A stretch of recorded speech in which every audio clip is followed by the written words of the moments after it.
Those of you sitting at your tables, please scan the QR code and take the brief survey. This is an interactive panel, and your answers will inform the panel discussion. The program will begin momentarily. Thank you.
Today's discussion, President and COO of the JED Foundation, Rebecca Benguiat.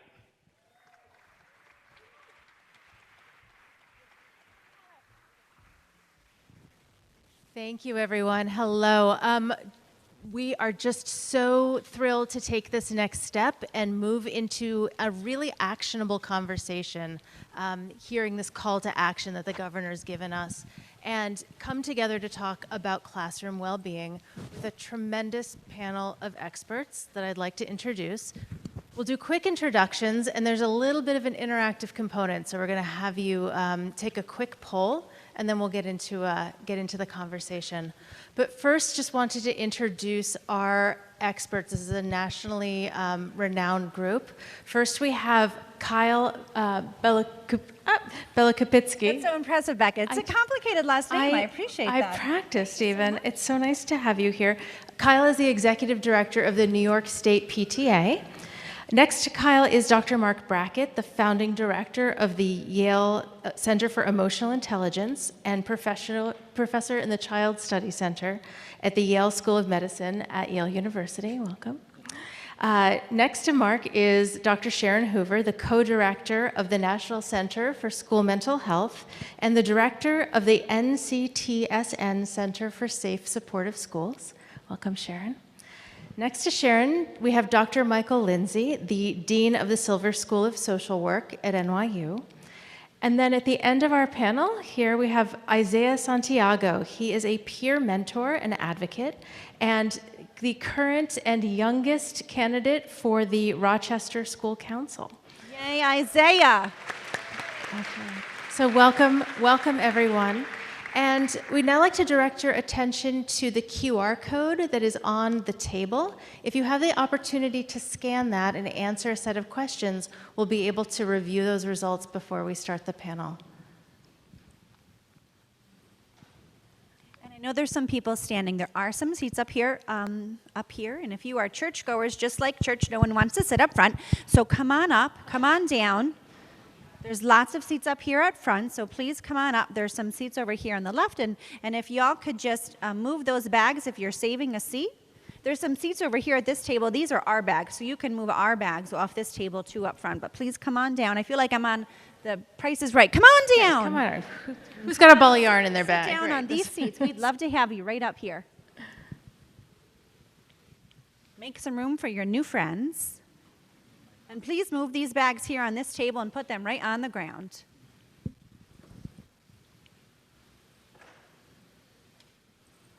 Perfect.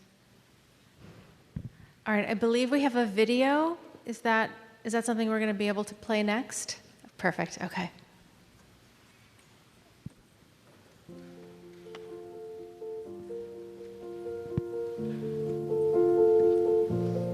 It would be a club or an elective class where it was set up by a mental health expert who knows what they're talking about and knows how to help. And it can talk about anything to do with mental health. It can talk about DBT support programs or suicide support programs or cyberbullying support programs. It could be anything. I feel like school should have more of a mindfulness room. You could sit with a partner, you could sit with a teacher, you could sit with a friend, you could sit by yourself. Just something that will help you relax and breathe. I would create a safe space where kids could come to eat, sleep, or talk if they were ever feeling overwhelmed. I would also try to include pet therapy and give out reliable resources without pushing it onto the individuals. It probably would be more just like a hangout spot, because at the end of the day, if you focus too hard on the fact that, oh, you have a problem with your mental health, come to me, we'll talk about it all the time, what's going on in your head, just constantly going over and over about it, not making that kid feel like they're a teenager, just a person with an issue, it might probably drive them away. I just think it's important that teachers remind kids not to stress, maybe every day on the announcements or something like, just remember to be yourself today and be proud of yourself.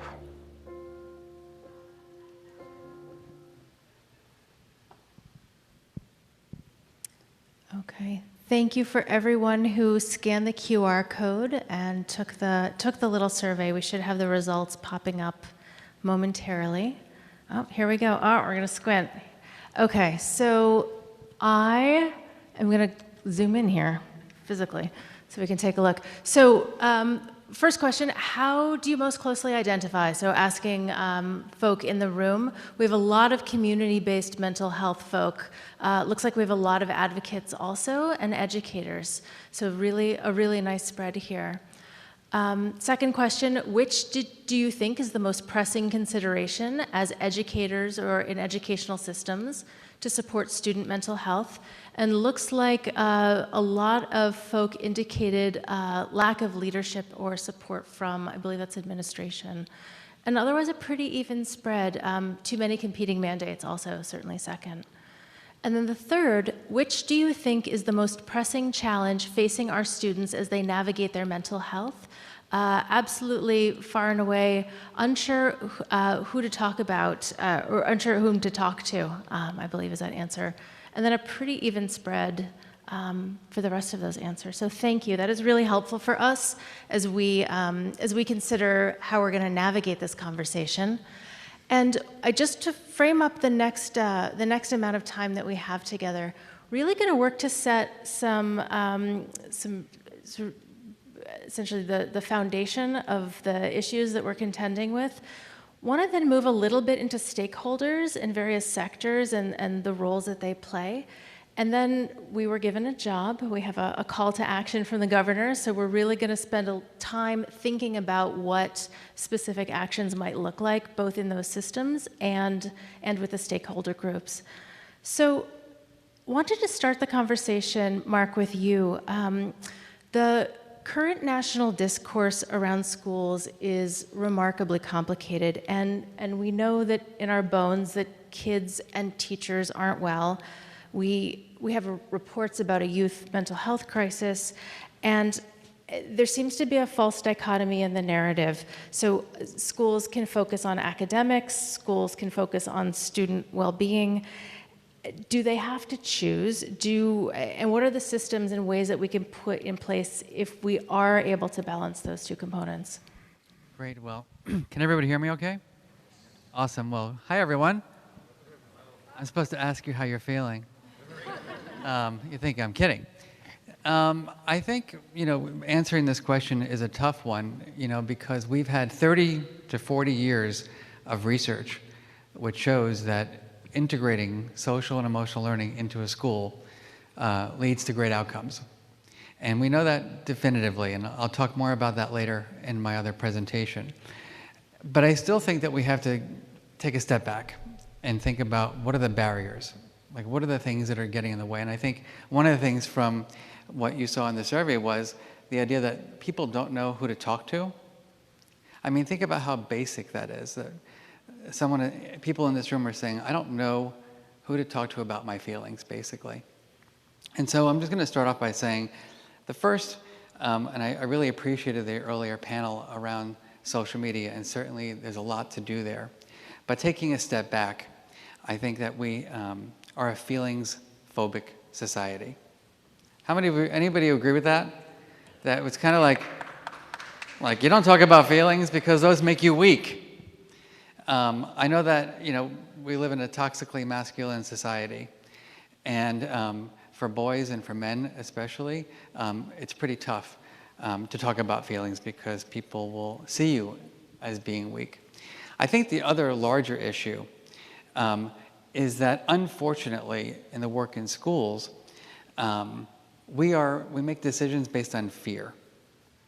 Does this resonate with people? That unfortunately, horrific things happen. There's a suicide in our school, or there is a shooting, or there's horrific bullying, and we react quickly, which is important, but then it kind of disappears. I'll just give you one example of that, and I won't tell you the name of the school. Unfortunately, there was a shooter in the school. They had a crisis response team that lasted a little while, but no long-term plan for supporting children's mental health. And so I'm just curious, anyone here familiar with quick fixes? Right. How many of you have attended a workshop on something around bullying or classroom management or diversity, equity, inclusion? But it's a workshop. It's not something that's integrated systemically into our schools. And so I'll just end my little opening by saying that until we take seriously this side of the report card, children's social and emotional development, I think we're going to continue to see the mental health challenges in our nation, because it can't be an add-on. We need to start taking seriously and having people within a school district responsible for the developmental aspects of teaching social and emotional learning. So I should have said this before to all of you, so it is New York. You can jump in as you need if something, right? So that's there's full permission for conversation here. But I really think, Mark, that you've opened up a perfect opportunity. And Sharon, I would really like to hear more about ways that we can think about that integration and what that looks like in a school system. Sure. So hi, everybody. Sharon Hoover. And as Rebecca said, I co-direct the National Center for School Mental Health and spend a lot of my time thinking about this integration of mental health in education. I also, full disclosure, am from New York, so my heart is here. I grew up here. I live in Maryland and have for several years now. And I'm a mom to a 15, a 17, and a 19-year-old. So I also have my personal hat on as I do this work. So I would say I spend just about every day, almost all day, thinking about youth mental health. And I'm really thrilled that the governor has brought together this group to talk about this really critical topic. So in terms of how do we integrate mental health in schools, as my colleague Mark said a moment ago, this is not new. This has been happening for a while. But we have put a new lens on it, and I think more investment and interest in it. And the good news is there is a roadmap for how to do this, so we don't have to invent the wheel. We're often asked, well, what would you say to a superintendent or to a principal if they were to ask, how do I put mental health as a priority in my schools? And at our National Center, we were charged by our federal funders with establishing a set of national best practices for comprehensive school mental health system. So I'll just touch quickly on kind of what some of those best practices are and where you can find out a little bit more about them. So first and foremost is teaming. I'm thrilled when we looked at kind of who's in the room. It's not just one set of partners or stakeholders. The fact that we have youth and families here and really centered in this conversation is critical.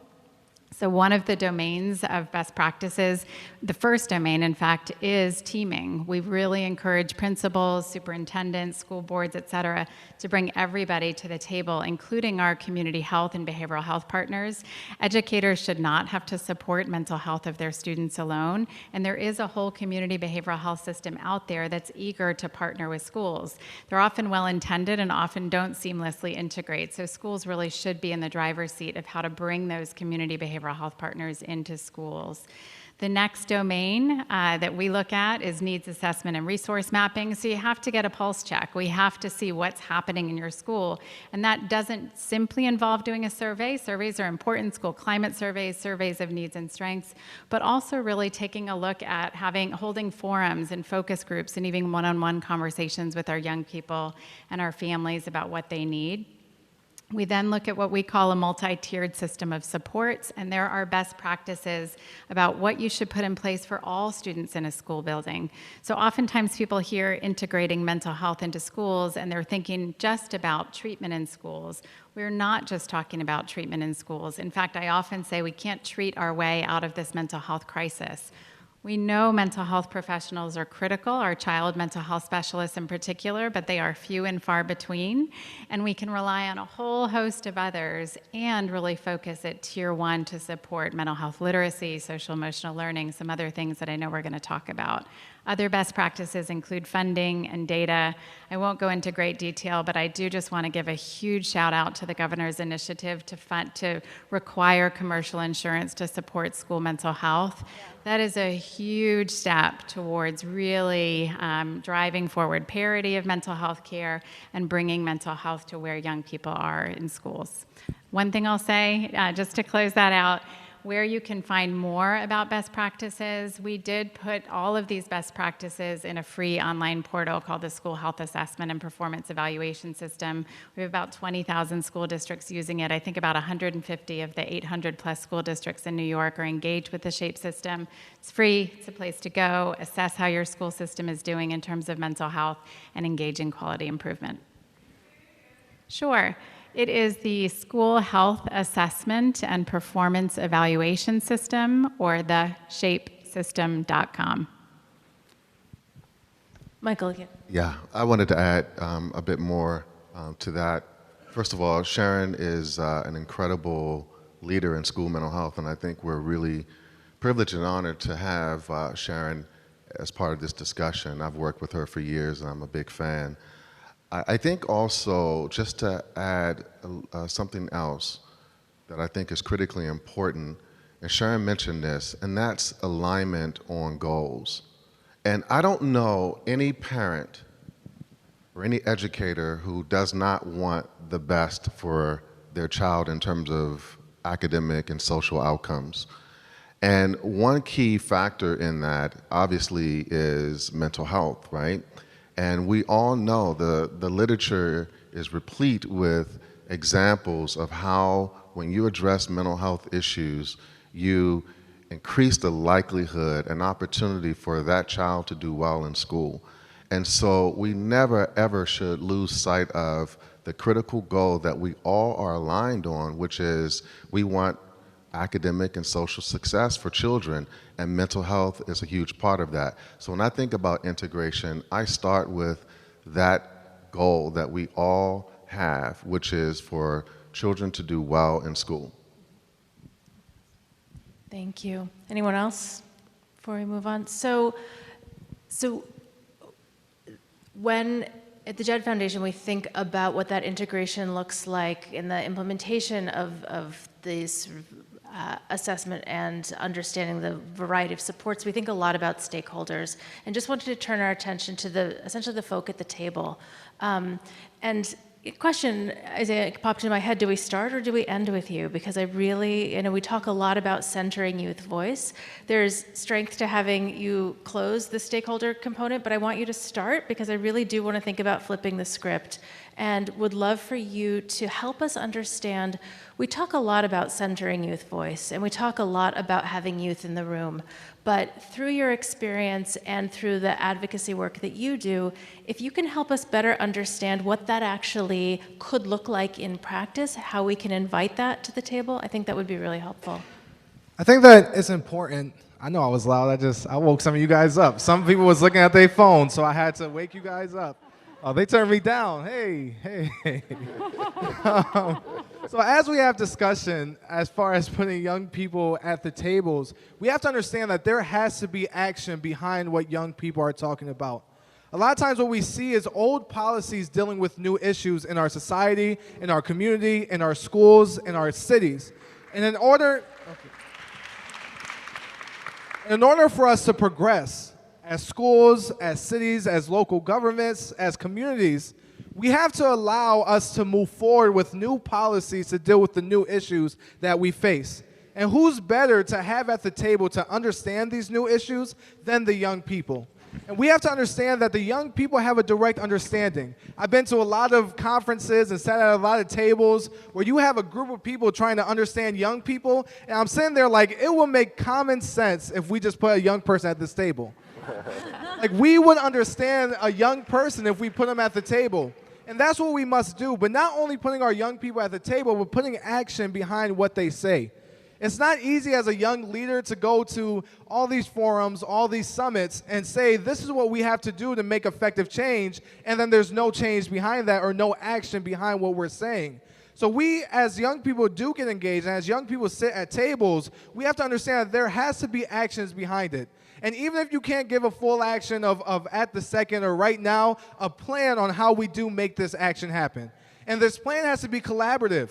You have to work with the young person. How does this sound? If we do 1, 2, and 3, how does that sound to you? And once they say, that sounds good to me, then together let's make this change. But we also have to focus, as we look at youth engagement and putting young people at the table, at the generational divide that we have in our society right now.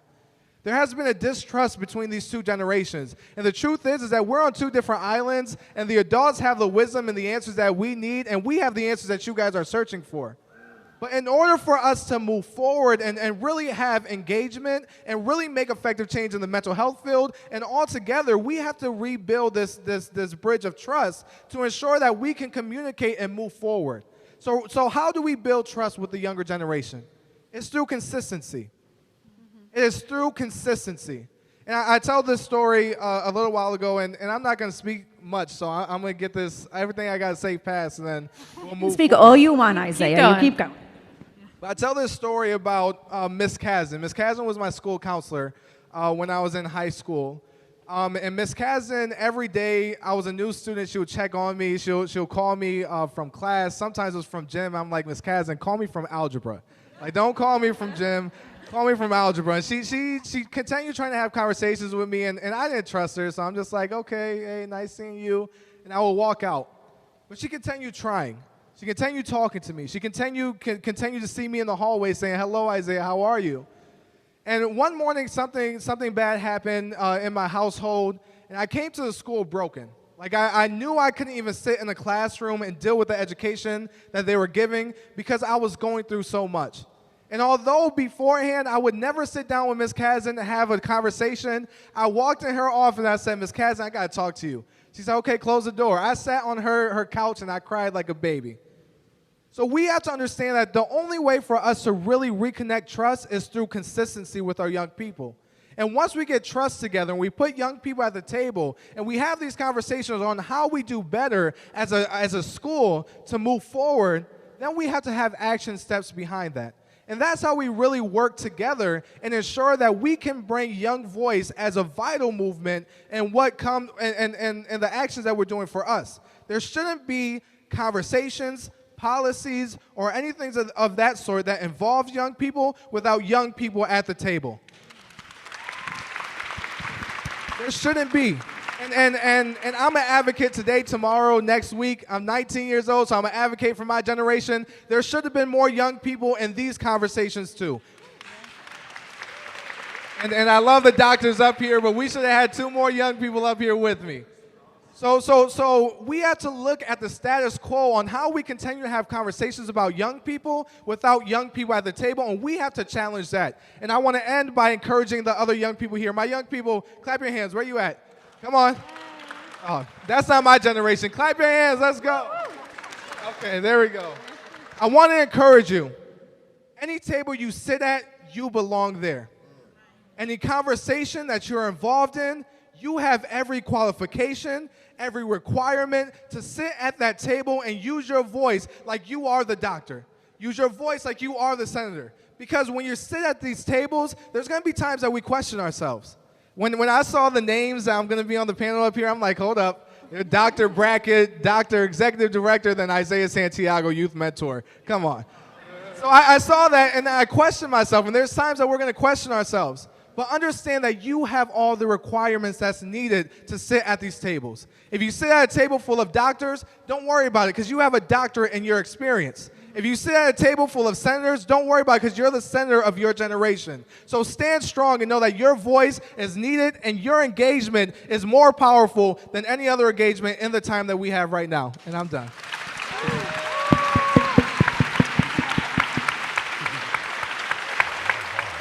Drop the mic.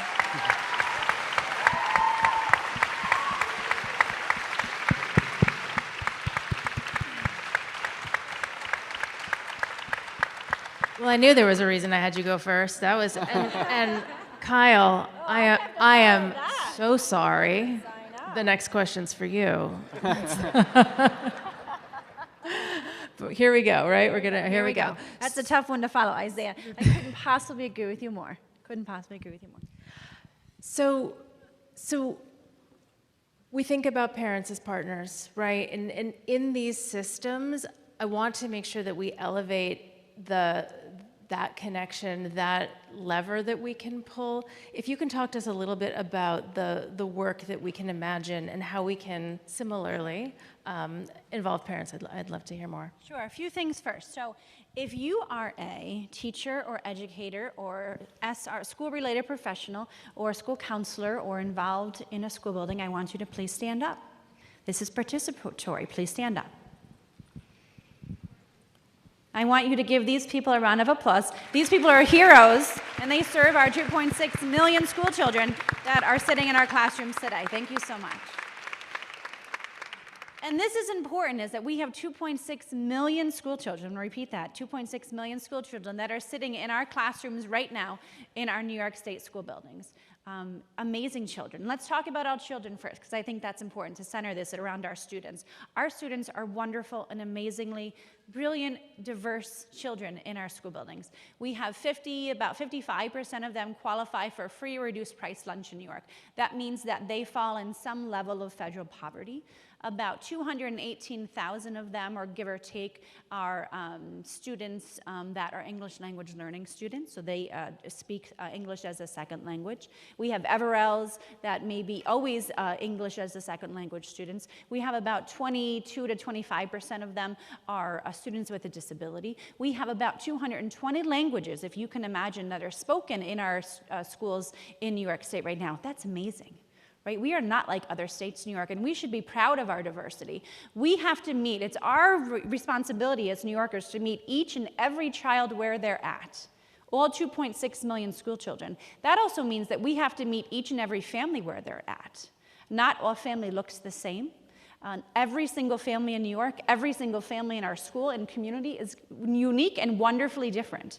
And that means that we have to support their physical and mental health of both that child and that family. So New York State PTA really kind of went at this fall. I'm going to pick on two people in the audience that are my board members that are here, Susan Fisher and Tina Scheck. They worked with us, and we actually did a survey of our parents and families, which is really interesting. We got some really useful data. We said to our parents and families and educators in New York, what is the number one thing that you worry about most for our students? If you were going to pick out what is the number one mental health concern you have as a parent and family member and educator, what is it? So let's look at that data. 82% of them said the anxiety of their own child. 75% of them said the depression of children. 63% of them said their child being bullied. 51% of them said cyberbullying specifically, and 54% of them, and this was astounding to me, it said the suicidal ideation of children. So parents and families are worried. We also said to them, hey, do you talk to your children? Do you talk to your child about their own mental health? Do you talk to them about what that means? The good news is that 91% of our parents and families in New York State said that they have frequent conversations about mental health with their children, so that's positive.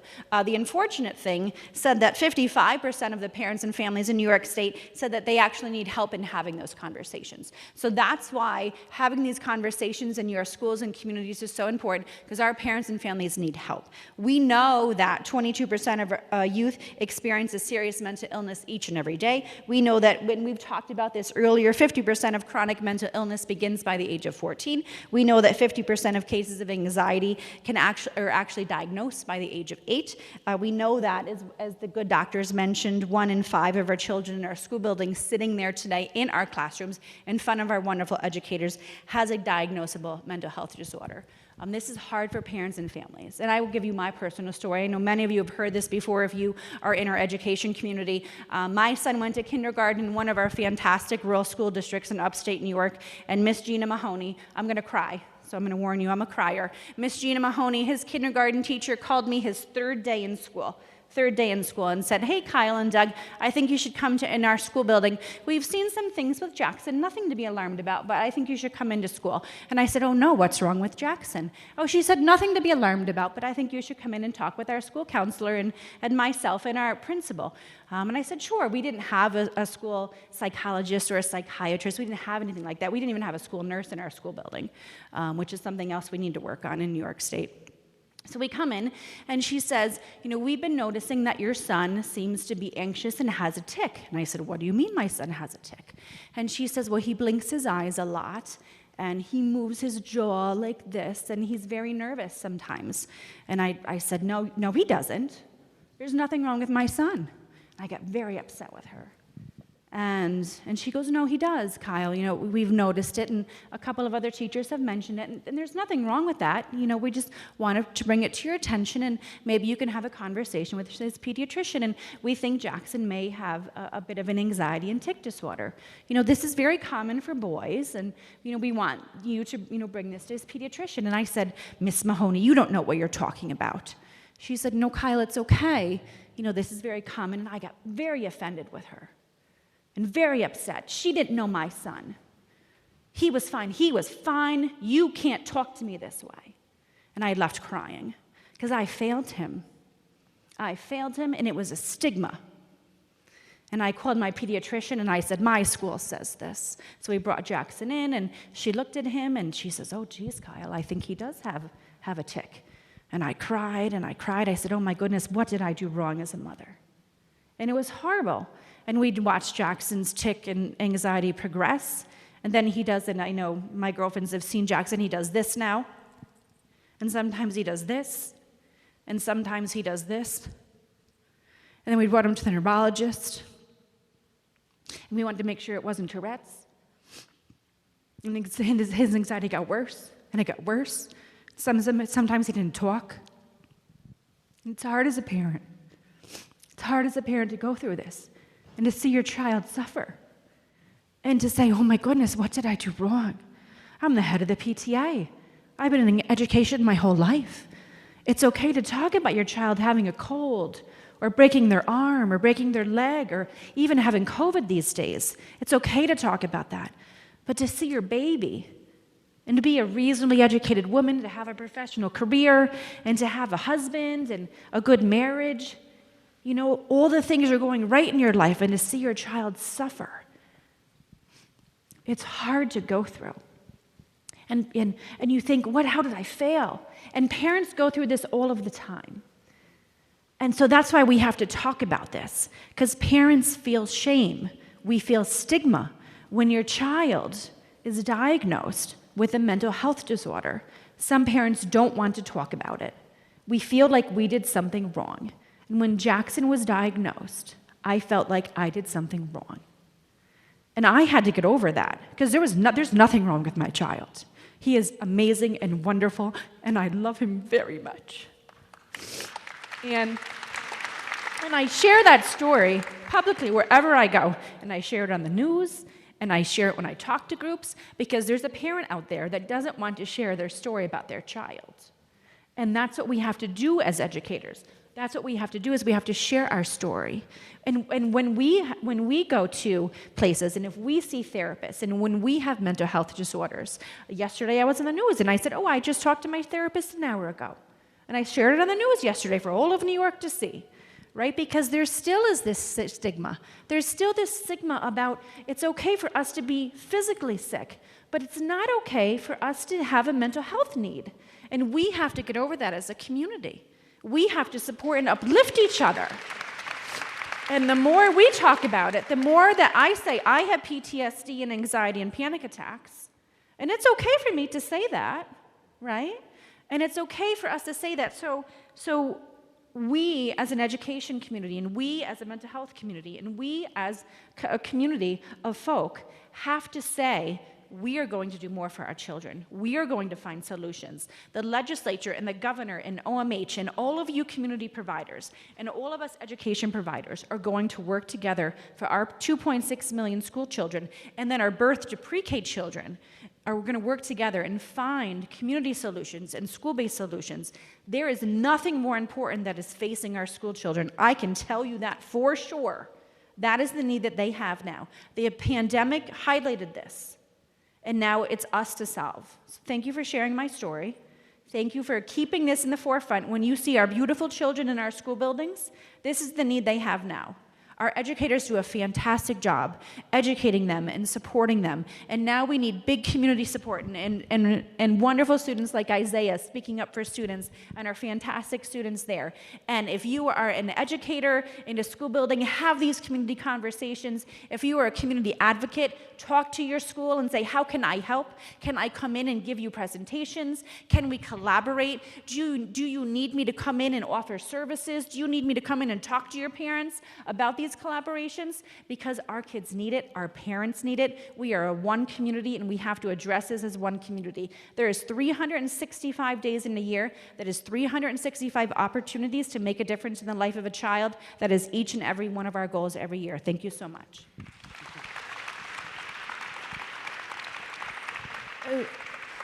What a remarkable mandate to think about the collaboration that, because we all want children to do well, and that really, I know, Michael, is where you started, but I want to take a look also at the burden and the stress and the burnout, both, and I know you see it on the clinical side, but if you could speak to that, and I know you have awareness on the educator side too, but that is a real and urgent component of how we're going to navigate this. Absolutely.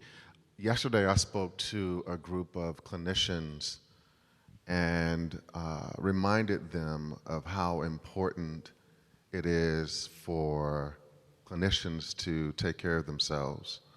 And I said to them, rather provocatively, that we're all a mess. We are a mess.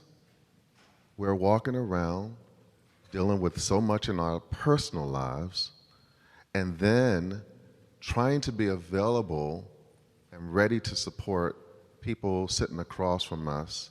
It renders our lives to be incredibly filled with a lot that makes us walk around being a mess. And so it's quite important for us to take care of ourselves. I think about this a lot as dean of a School of Social Work, and want to highlight a few things that we are doing in the space of ensuring that clinicians are able to take care of themselves. So one thing is that we have an 8-week program on compassion care that we're offering as continuing education through our Office of Global Learning, Global and Lifelong Learning, which is our continuing education entity in the school. That really helps clinicians focus on attunement to themselves. Also through our McSilver Institute and the Technical Assistance Centers, we have trainings on supervision and how clinicians can be supportive to each other, which I think is really, really important in terms of helping, again, clinicians to be able to take care of themselves, to be ready for the work that is at hand. I think just this morning, CNN released data from a new CDC report that says in 2021, the suicide rate is the highest it has ever been for folks or youth and young adults between the ages of 10 and 24. They first started taking or surveying folks in the country on this data in 1968. It's the highest it has ever been. So we are working with a population of folks who are really coming to us with incredible burdens beyond the pandemic, right? Presumably we are beyond the pandemic, but we're still struggling with the very issues. And I want to highlight something that is really important to me. So for example, when we say that 1 in 5 youth are coming to our schools and they have mental health issues, I want you to imagine a youth that is growing up in a community that is besieged by violence, all kinds of disruption in their lives, food insecurity, housing insecurity, and multiply that by 3 or 4. So you're walking into a school building in those communities where 70, 80% of the kids are walking around with mental health needs. And we have not sufficiently supplied the workforce to be able to address that need. We are underpaying mental health providers. We are understaffing mental health need requisite to the challenge that we're facing, and it is a crisis, and we have to address those issues. And so for me, I think about that community, and I want to see more people who are providing services reflective of that community in those schools. That is my job as a dean, right? So that no kid who is experiencing all the challenges we're talking about is not encumbered to be able to talk about those issues because they're not sure that the person sitting across from them will understand what they're experiencing. And so one of the things then that we did at our school this year, and I'm happy to announce this, is that we're starting to think about the challenge of supplying that workforce. What are the challenges our students are facing in terms of being able to come to school and to get through the program so that they can go into the workforce? And if we're going to be serious about ensuring that the workforce is diverse, then we have to ensure that students can come to our school and get the degrees that are necessary to go back into the workforce. So our students told us this year that we are trying to go to school, be financially viable in our own homes, and so can you think about the field placement hours, right? And we, in New York City, schools of social work, we actually went above the sort of criteria for field placement hours in terms of doing 1,200 when the Council on Social Work Education requires only 900. So we reduced our hours by 300 to be in alignment with CSWE, which is our accrediting body. But we're doing that in a way to think about how can our students have that extra time and support they need to do other things that are going to make them, to be able to be financially viable. And so I think those kinds of things I think about as a dean of a school of social work, but I really call on our officials to help us to meet this need by understanding that we cannot underinvest in supplying the workforce and meeting the need because our kids are crying for help. I read an article this morning, and I'll end with this, that was, I think, on MSN.com, and you probably have seen this, but it's a mother who is trying to get support for her 10-year-old child. I think the mother is a lawyer by training, the father is a physician, and they're struggling with how to meet the needs of their child who said to them she no longer wants to live at 10 years old. And so whether you live in suburbia or whether you live in a low-income community, everyone is struggling with these issues. And to me, that says that we're going to have to figure out systemic interventions to address these issues. And it is a crisis. And I thank and applaud the governor for convening us in this space. But we have to have these conversations every day until we meet the challenge ahead of us. Thank you. All right. We have 12 minutes left, and we have homework that we were to deliver on. And the honor of having the ear of this room and the ear of this administration. So as we think about steps ahead, Isaiah, I'm going to end with you this time because I feel like that's going to, that'll wrap nicely. But Mark, wanted to start with you. Sure. Just what, to your mind, are the takeaways and the go forward actions that we can think about? Yeah, I don't want to be a doctor anymore. I want to be Isaiah. That's my takeaway. And I say that, with sincerity, because, when I think about the work that we do in schools, and when I've interviewed children, and we've done a lot of research with high school students in particular, they're tired, they're bored, they're stressed, like 75% of the time they're in school. I don't know about you, but tired, boredom, and stress does not lead to innovation and creativity and a world filled with people who are, healthy and have good relationships and achieve their dreams in life. And so I think that for me, what's missing in this conversation is the what. Like, what are we doing here? What are the things that we want to help people learn? There's one Isaiah for every 5,000 kids. How do we help to develop more people that have the skills, the knowledge, that Isaiah has? And, in our center's work, I learned early in my life, as someone who hated school. I was a failing student. I was bullied horrifically in school. And I had an uncle who was my hero. And we started developing an approach to social and emotional learning called Ruler that we failed. And we failed because we had a program that teachers were going to do to kids. And what we realized very quickly in our work was that the adults who were raising and teaching children didn't have an emotion education. They didn't know what this was. They didn't have the language themselves to talk about their feelings. They didn't know what an evidence-based strategy was to regulate emotions, right? Like what is that?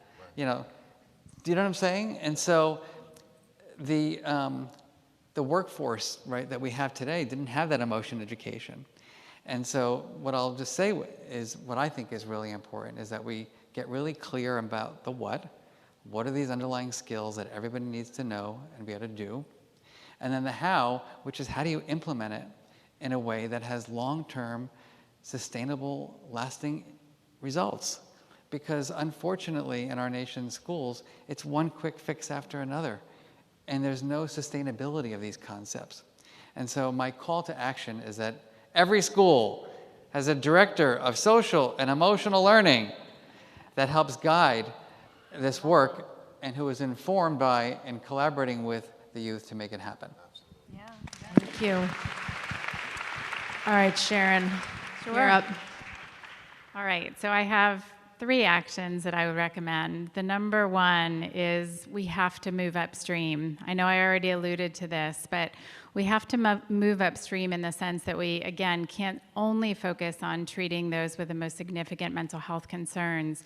We need to include mental health literacy in every school, K through 12, or even before and after that, so that young people are learning about how to obtain and sustain positive mental health and well-being, and that our educators also have those upstream approaches. And I've heard many teachers say, please don't tell me we're gonna have one more Walking Wednesday or just to take better care of myself. Those things are important, but what are the organizational strategies? We do have a tool in our SHAPE system that schools can take a look at. What are we doing to support the mental health and well-being of our educators? So that's number 1, we have to move upstream. Number 2, we have to broaden who we're thinking about as mental health specialists. So our psychologists, social workers, counselors, nurses, and other health professionals are critical. We need to be training them, and we need to be really offering supports and services to engage a diverse and representative workforce of specialists, but we also need to be engaging community health workers, community health educators, and peer specialists to do this work with us. hand in hand. And then the third thing is we have to fill in what we call the tier 2. So I know I said move upstream to tier 1 for all students, but sometimes when our young people are struggling, we default to long-term therapy, and not every young person needs or wants long-term therapy. I so appreciated the young man in the video at the beginning who said, I want more hangout spaces. I can tell you for my daughter, having dance during the school day was her mental health intervention. So we need to be thinking about what are some of those brief interventions or single session interventions even, or technology-based interventions that we can invest in to really get at those more mild concerns that then lead to preventing an exacerbation of mental health concerns down the road. Thank you. Thank you so much. Kyle? Great. Your I have a couple recommendations? homework assignments. We like to give homework in education, so that's fantastic. And if you didn't know, under Governor Cuomo, we had the first in the nation law that usually New York State doesn't like mandates. We don't like mandates as educators. But we had the first in the nation mandate that actually mandated mental health education in New York State, which was fantastic. So kudos then to that law. So first, if you don't know my colleagues, I'm going to make them stand up. I see them. Susan, Fisher, and Brandon, and Glenn, if you're here, please stand up. So please stand up. If you don't know these people from Mahaney's, you should get to know them. So they are going to have a panel later. So call Mahaney's. They have a mental health an entire branch of school education that is only on mental health education in New York State. Please get to know my colleagues. If you don't know Bob Rotunda, I'm going to make him stand up. He is the executive director of the School Counselors Association in New York State. So, and these are the partnerships, and I'm going to point out John Kelly. He's over here. John Kelly, please stand up. I'm going to put him on the spot too. Our school psychologists are just important. I'm also in the room. Also our school boards, New York State School Boards Association, New York State School Principals Association, and our New York State Superintendents Association, our teachers union are here. Why am I saying all of these things? You have to have partners in your school buildings and communities, right? So that is your first homework assignment. You cannot do this work alone. So I want you to walk away with knowing 5 new people that you have their contact information, that you say, how can we work together to support students, right? One of them can be me. Please call my office. We would love to work with you all. One of them is going to be Mahaney's. One of them is going to be Bob Rotunda. One of them is going to be your local school boards, your local superintendents, your local principals association, your local teachers union. We are all ready to work with anybody that wants to work with you in our school buildings. We have to do this as an education community. Your education stakeholders stand ready, willing, and able to work with each and every one of our community partners to support each and one of our 2.6 million school children. If you call any one of our associations at any time, I see Brian Fessler, I'm putting him on the spot too from our school boards, and Greg's back there too, we will say, yes, we will take your call, we will call you back immediately, and we will put you in contact with our local members in our school districts, and we will say, yes, how can we work together? I promise you that. I will give you the promise from all of my sister associations. We want to do this work with you for all of our students in New York. That is your homework. Please call us. Please call all of the education associations. Please call your local school districts. We are so excited to do this work together. We want nothing more than to support each and every one of our 2.6 million school children. Please know we really, really, truly mean that. We are so excited to be here. We are so excited about this summit. We are so excited to do the work with Governor Hochul and all of our legislators. And thank you so much for being here and giving up this day. Thank you so much. If that's your homework, I want to be in your class. Homework. I'm taking That a is your class. homework. All right, Michael. I'll be quick. I think the future of our society and the youth that are now growing up is going to depend on how well we address the mental health concerns that they are challenged with on a day-to-day basis. I think that every school should have a mental health provider proportionate to the number of kids in the school. And I also think that we need to expand the concept or notion of what it means in terms of what it means to have mental health. I agree with Sharon that it's not always about crisis, but how do we look at the attunement or attainment of health in our mental health, emotional, and well-being. So I think that those things are important, and I'm going to turn it over to this guy here because we need to hear from him. Yes. So I have three main calls to action. One, I already spoke about it, is putting young people at the table. And I call the governor to create a governor's youth advisory board that holds her accountable, that has action steps to what the young people want. And I'll be good and ready. I'll be good and ready to help plan that with you. I do have a consulting business, so we'll talk about that. But no, I'll do it for free as long as I know that it's going to be effective. As long as I know it's going to be effective. So having more young people at the table, both when it comes to planning, when it comes to action, and when it comes to implementation. We have to make sure that young people are at the table. Number two is what we're seeing in our community as we see a rise in youth crime, we see a rise in youth gun violence, we see the Kia boys out here Kia boying. As we see that, we have to understand that a lot of what we're seeing is hurt young people who don't know how to deal with their hurt, but either to hurt others or to do things that temporarily satisfy them by doing what they're doing. So we have to really make sure that our young people understand how to handle their emotions and how to handle their hurt, how to be emotionally intelligent. And we do this by focusing on when they're young, when they're coming up, that we teach them how to learn their emotions and how to really search and ways on how to react what they go through. So I also call on the state to have a state mandated curriculum that has social and emotional learning for our young children in elementary school. That's my second call to action. And my last one is both on the community and on the system, is not to give up on our young people. Definitely our most challenging young people. How did Isaiah get to where Isaiah is? Because people didn't give up on me. I wasn't the best student. I wasn't always the best person. In middle school, I was terrible. I was suspended every day. In elementary school, I was also terrible. But because I had a community that didn't give up on me, I'm here where I am today. And I'm going to say this and then I'm done. I went through this program in middle school where they picked a group of young people. And this is also focusing on suspensions. We have to look at how ineffective suspensions are towards education, how ineffective they are towards our school-to-prison pipeline. But I went through this program called SOAR, where they got a group of young people who they deemed unfit for the classroom. And they put us into the ISS room for half of the day. And after I don't care about that timer. After half of the day, my time is done, but after half of the day, they sent us home. They gave us a bus pass with no adult supervision to go out and get home around 11 a.m. after the half of the day. And I had three main friends in this program. And we did our thing after school, and sometimes we'll go home, sometimes we'll play in the playground. And as times progressed, we really started to explore what was going on in the neighborhood.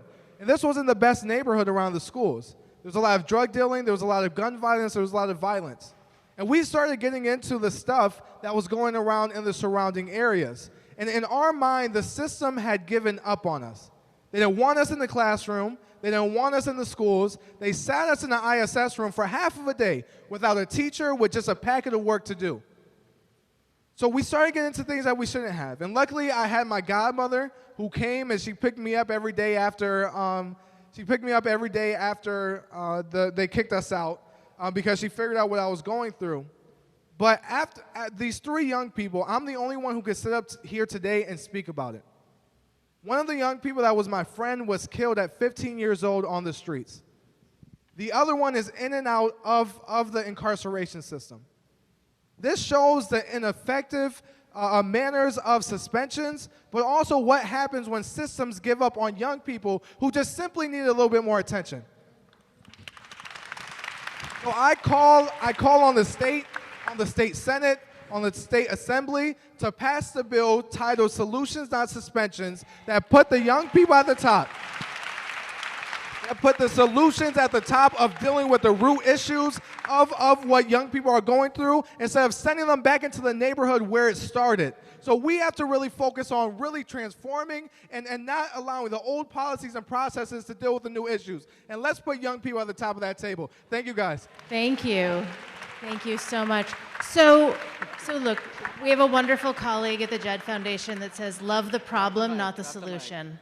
Right, so I think this is a perfect example of loving the problem and not the solution. It takes complexity, it takes collaboration and partnership and new thinking and voices at the table that need to be here in order for us to solve this wildly complicated but solvable societal issue. So thank you to everyone who's here. Thank you to this wonderful panel. Thank you, Isaiah, especially for your voice. And I think we're off for lunch. Thanks, everyone.